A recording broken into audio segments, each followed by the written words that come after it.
ప్రకృతి సౌందర్యంతో పర్వత శ్రేణులు, పెన్నా, పాపాగ్ని వంటి పుణ్య నదీ ప్రవాహాలు, అరణ్యాలతో కూడిన సుందర భూమి కడప జిల్లా.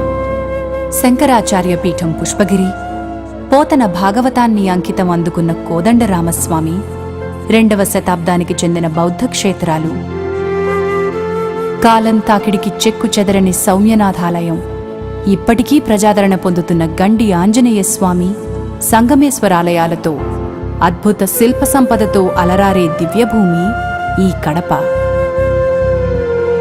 మౌర్యులు, శాతవాహనులు, చోళులు, పల్లవుల నుండి బ్రిటిష్ వారి దాకా చారిత్రక ప్రాధాన్యతను సంతరించుకున్న గండికోట, సిద్ధవటం వంటి కోటలతో ఘనతకెక్కిన వీరభూమి ఈ కడప.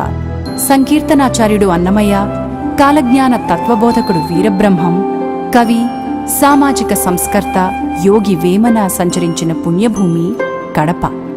సత్యం, శివం, సుందరం కలిసి విలసిల్లిన సిద్ధభూమి ఈ కడప జిల్లా. రండి చూద్దాం.